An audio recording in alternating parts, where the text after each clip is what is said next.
Hello. Today I'm speaking to someone who is emerging as a whole new human being.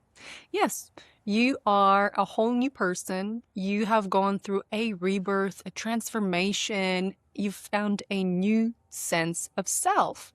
And I don't know what caused that. Listen, maybe it was a life event, or maybe, I don't know, there's some major astrological transits that are in the air that have literally sprung you into this new dimension, into this new you. But there's definitely this fresh feeling of newness, fresh starts. You're emerging as something that you have never experienced yourself as before.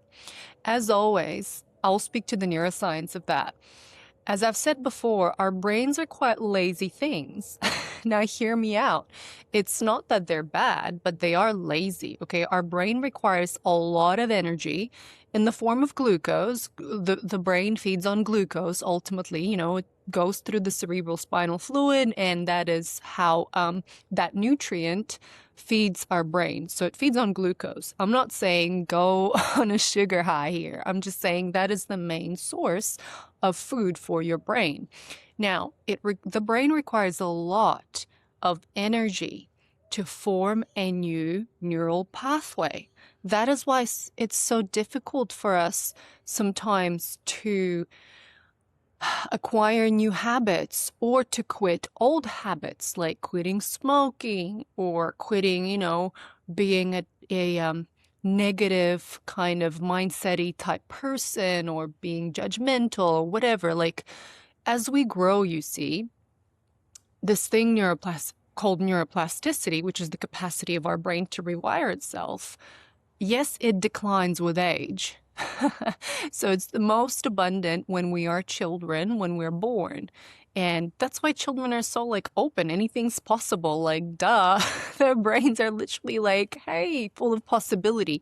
And then the wiring sets in, right? Once a neural pathway for certain identity traits settles in, the brain's like, aha, I don't want to form a new pathway. I've already got this one, that I've formed. So if that pathway is called I'm a Judgy McPhee, the brain's just going to use that pathway over and over and over again. And of course, the more it uses it, like the deeper or the more ingrained that behavior becomes. And then it's very difficult to shift because the brain ultimately doesn't want to use new energy sources to form new pathways.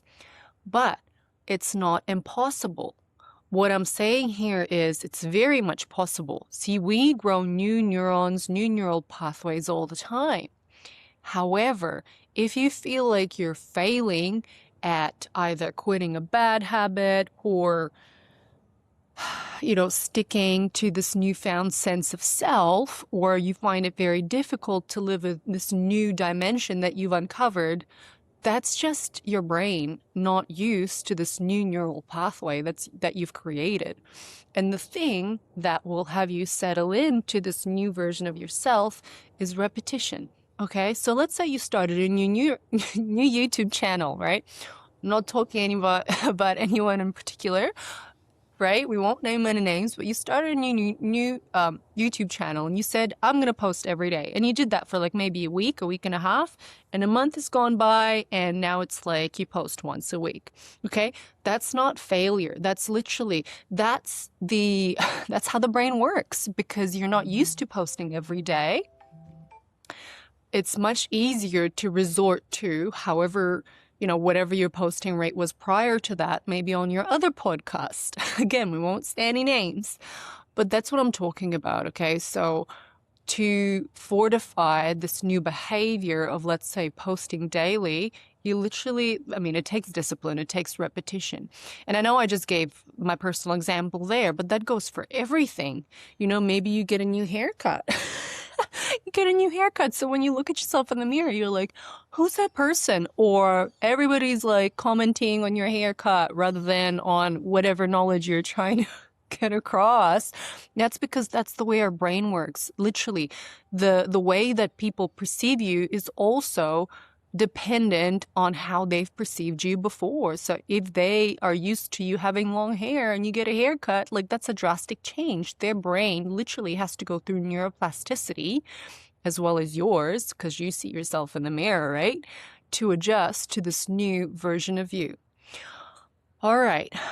I take it that it's made a difference and this message has found the right person. What I want to say is, if it's hard, I hear you. Do not quit. Repetition is key here. So please keep going, keep exploring this new dimension of yourself, this new, whatever the new fill in the blank is for you. And as always, if you want to reach out, if you want to work with me, the details will be down below in the box. And I can't wait to see you again. Bye-bye.